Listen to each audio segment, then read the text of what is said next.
Good morning students, we are here to discuss chapter number 4 price no caution. Caution का मतलब होता है चिंता, यानी चिंता न करने की कीमत।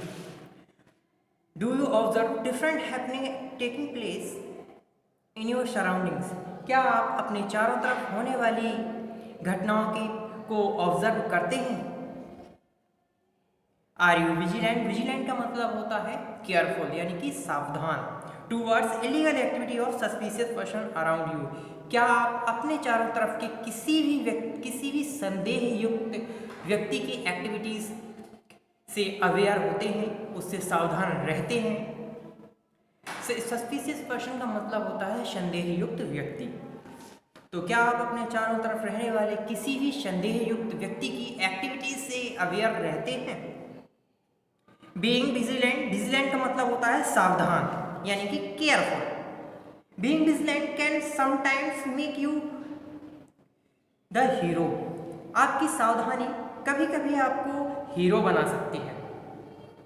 रीड दिस स्टोरी, इस स्टोरी को रीड करिए and learn how Chetan and Sonia unwrapped. Unwrapped का मतलब होता है सुलझाना किसी चीज को, किसी गुत्थी को, किसी केस को सुलझाना। इस स्टोरी को रीड करिए और जानिए कैसे चेतन और सोनिया ने क्या किया, unwrap illegal practice and became the heroes of to earn praise from all around. इस स्टोरी को रीड करिए और जानिए कैसे चेतन और सोनिया ने एक इलीगल प्रैक्टिस को, यह कह सकते हैं एक गैर कानूनी गुत्थी को, कैसे गैर कानूनी एक्टिविटी करने वाले किसी भी व्यक्ति के केस को कैसे सुलझाया और कैसे वो अपने चारों तरफ उन्होंने प्रेज का मतलब होता है प्रशंसा, चारों तरफ प्रेज गेन का मतलब होता है प्राप्त की। इस स्टोरी को हम लोग पढ़ते हैं और जानते हैं सोनिया और चेतन ने कैसे एक केस को सुलझाया और चारों तरफ उनकी वाहवाही हुई, चारों तरफ उनकी प्रशंसा कैसे हुई, जानते हैं जरा। तो स्टार्ट करते हैं हम लोग अपना chapter number 4, page number 26 open कर लीजिए आप लोग। अब हम देखेंगे चैप्टर को स्टार्टिंग से ही। Everyone who lived in Kaushali knew that Chetan and Sonia were quite sharp and intelligent children. Kashwali में रहने वाला हर एक व्यक्ति, काशवाली में रहने वाला हर कोई ये जानता था कि चेतन और सोनिया बहुत ही ज़्यादा शार्प और इंटेलिजेंट बच्चे हैं। यहाँ पे शार्प का मतलब होता है तेज। काशवाली में रहने वाला हर एक व्यक्ति, हर कोई ये जानता था कि ये दोनों ही बच्चे चेतन और सोनिया काफ़ी तेज और बुद्धिमान हैं। It was the mother's birthday on the coming Wednesday, यानी कि अगले वेडनेसडे को उनकी माँ का क्या आने वाला था, बर्थडे आने वाला था। So the kids set about thinking of a gift to give to their mother. इसलिए दोनों ही बच्चे क्या कर रहे थे, जो किड्स थे दोनों ही बच्चे अपनी मम्मा को गिफ्ट देने के बारे में विचार कर रहे थे कि हम अपनी मम्मी को कौन सा गिफ्ट देंगे, क्या गिफ्ट देंगे। Where is the money to buy the gift? अब गिफ्ट देने के लिए पैसा कहाँ से आए? We can't take it from पापा because we want to give them a surprise, said Sonia. Sonia ने कहा कि हम पापा से पैसे नहीं लेना चाहते, क्योंकि हम उनको क्या करना चाहते हैं, उनको सरप्राइज करना चाहते हैं। उनको ऐसा होता है ना कि जब लोग मम्मी का या पापा का किसी का भी बर्थडे होता है तो हम लोग उनको कोई ना कोई गिफ्ट देते हैं, और गिफ्ट के साथ साथ कभी कभी तो उनको अक्सर हम और क्या देते हैं, सरप्राइज भी दे देते हैं। कभी कभी या अक्सर हम लोग उनको सरप्राइज भी दे देते हैं। अब अगर हम पापा से ही पैसे मांग लें, मम्मी का बर्थडे है पापा से ही पैसा मांग लें, तो पापा को पता नहीं चल जाएगा, पापा तुरंत ही मम्मा को बता देंगे, तो फिर वो सरप्राइज कहाँ रहेगा। इसीलिए सोनिया ने क्या कहा कि हम लोग अपने पापा से पैसे नहीं ले सकते। क्यों नहीं ले सकते हैं? क्योंकि हम लोग उनको क्या करना चाहते हैं, सरप्राइज देना चाहते हैं। Let's ask uncle Jamie to lend us some money, he seems to be rich man, said Chetan. Chetan ने कहा जेनी अंकल से हम लोग कुछ पैसा उधार ले सकते हैं, वो काफ़ी रिच व्यक्ति भी दिखाई देते हैं, काफ़ी अमीर आदमी भी दिखाई देते हैं। जेनी अंकल से हम लोग कुछ उधार ले ले तो no Chetan, he has just rented the first floor of our bungalow. Bungalow का मतलब होता है बंगला, and we are not even friendly with him. तभी क्या कहा गया चेतन से, नो चेतन, नहीं चेतन। क्यों? He has just rented the first floor of our बंगला, क्योंकि वो हमारे बंगलों के, हमारे मकान के फर्स्ट फ्लोर पर किराए से रहते हैं। पहली बात तो ये, और दूसरी चीज़ ये कि हम लोग उनसे बहुत ज़्यादा फ्रेंडली भी नहीं हैं, क्योंकि हम लोग किसी से भी हेल्प तब लेते हैं जब हम लोग उसको या तो उससे अच्छे से अवेयर हों, उससे परिचित हों, या फिर वो हमारा फ्रेंडली हो। अगर वो हमारा फ्रेंडली है, हम लोगों को बहुत अच्छे से जानता है, तभी हम लोग उससे कुछ मांग सकते हैं। तो चेतन ने जब ये कहा कि क्यों ना हम लोग जेमी अंकल से ले लें, वो काफ़ी अमीर भी लगते हैं, तो उसकी जो सिस्टर थी, सिस्टर सोनिया ने कहा कि नहीं नहीं, ऐसा करने की कोई ज़रूरत नहीं। क्यों नहीं है requirement?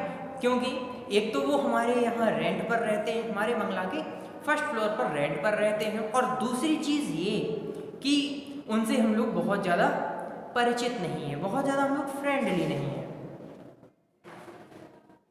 It would not be wise to ask a stranger for money, said Sonia. Sonia ने कहा कि ये अच्छा नहीं है, ये बिल्कुल भी सही नहीं है, ये बिल्कुल भी बुद्धिमानी नहीं है कि किसी स्ट्रेंजर से, किसी अजनबी से पैसे की डिमांड की जाए, यानी किसी से पैसा मांगना, किसी अजनबी से पैसा मांगना सही बात नहीं है, ये बुद्धिमानी का काम नहीं है। यू आर राइट, तुम सही हो। I find him very suspicious at times. उसने कहा, किसने कहा? ये चेतन ने। I find him very suspicious at times, मैंने कई बार उनको सस्पिशियस कंडीशन में, यानी संदेहयुक्त अवस्था में देखा। कभी मैंने कई बार उनको डाउटफुल कंडीशन में देखा है। किनको? जेमी अंकल को, जो कि उनके यहाँ ही फर्स्ट फ्लोर पर रेंट से रहते थे। Anyway let us go to market and search for something first. वो कहा चलो जाने दो, पहले हम लोग मार्केट चलते हैं और ये देख लेते हैं कि हमें अपने मम्मा के लिए क्या गिफ्ट देना है, और उस गिफ्ट की कीमत के अकॉर्डिंग, उसकी कॉस्ट के अकॉर्डिंग हम लोग पैसे का अरेंजमेंट करेंगे कहीं से भी। Anyway let us go to market, चलो छोड़ो, मार्केट चलते हैं and search for something first, और कोई चीज़ ढूंढते हैं अपनी मम्मा को गिफ्ट देने के लिए। Thereafter we can think of some way to arrange the money to buy it. उसके बाद हम लोग ये पैसे का अरेंज करने के बारे में सोचेंगे। पहले हम लोग मार्केट चलते हैं और कोई चीज़ देख लेते हैं, उसके बाद हम लोग क्या करेंगे? पैसे के अरेंजमेंट के बारे में सोचते हैं। सैड चेतन, ये किसने कहा? चेतन ने कहा। Both the kids went to market and saw uncle Jamie coming out of a woollen store named freezing point. दोनों ही बच्चे कहाँ गए? दोनों ही किड्स कहाँ गए? मार्केट की तरफ गए। वहाँ पर उन्होंने जेमी अंकल को एक वूलन स्टोर से, वूलन स्टोर का मतलब होता है जहाँ पर गर्म कपड़े मिलते हैं, और उस वूलन स्टोर का नेम क्या था? Freezing point. जैसे जब हम लोग मार्केट जाते हैं तो मार्केट में जिस शॉप पर जाते हैं, दुकान पर जाते हैं, उस दुकान का कोई नेम होता है, नाम ही तो होता है किसी दुकान का, तभी तो हम लोग घर आके बताते हैं हमने उस दुकान से वो चीज़ खरीदी, है ना। तो वो दोनों ही बच्चे जब मार्केट की तरफ निकले, मार्केट की ओर गए, तो वहाँ पर उन्होंने जेमी अंकल को एक वूलन स्टोर से, जिस वूलन स्टोर का नेम था फ्रीजिंग पॉइंट, वहाँ से उनको निकलते हुए देखा। कमिंग आउट मीन्स जाते हुए, आते हुए देखा। जब वो मार्केट की तरफ जा रहे थे, उस दुकान की तरफ जा रहे थे, तो वहीं पर उन्होंने जेमी अंकल को देखा।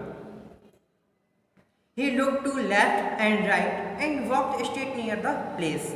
और जो जेमी अंकल थे, उन्होंने ना राइट साइड देखा ना ही लेफ्ट साइड देखा, वो डायरेक्टली कहाँ गए? वो सीधे ही उस प्लेस पर, यानी कि उस दुकान पर, उस वूलन क्लॉथ वाली दुकान पर, वूलन स्टोर पर, जिसका नाम था फ्रीजिंग पॉइंट, वहाँ पर सीधे चले गए, यहाँ वहाँ देखे बिना। Where the kids were standing, यानी लेफ्ट राइट साइड देखे बिना, दाएं बाएं देखे बिना, वो डायरेक्टली वूलन स्टोर पर गए जिसका नाम था फ्रीजिंग पॉइंट। समहाउ, किसी भी तरह, he did not notice the children, कैसे भी करके उन्होंने उन बच्चों को वहाँ नोटिस नहीं किया, वहाँ देख नहीं पाया।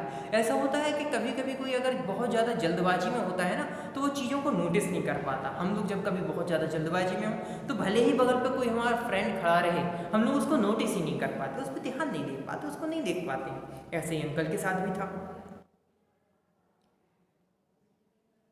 He was walking past them when the bell of his mobile rang.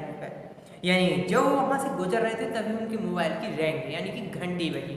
और ऐसा होता है ना, जब हम लोग कहीं से भी गुजर रहे हो, अगर मोबाइल की तुरंत ही बेल बज जाए, घंटी बज जाए, तो हम लोग आसपास की चीज़ों को नोटिस किए बिना सीधे मोबाइल से कनेक्ट हो जाते हैं, किसी से जिसका भी कॉल आया हुआ हो उससे बात करने लगते हैं। अब इस चैप्टर में हम लोग जानेंगे ये दोनों बच्चे कैसे या जाए डिटेक्टिव का काम करते हैं। डिटेक्टिव समझते हैं आप? डिटेक्टिव का मतलब होता है जासूस। कैसे इस चैप्टर में, इस लेसन में ये दोनों बच्चे एक जासूसों की तरह काम करते हैं, ये हम लोग जानेंगे इस चैप्टर में फुली डिटेल में। आज हम लोग यहीं पर इसको स्टॉप करते हैं, आगे हम लोग जानेंगे नेक्स्ट वीडियो में। Thanks for today students.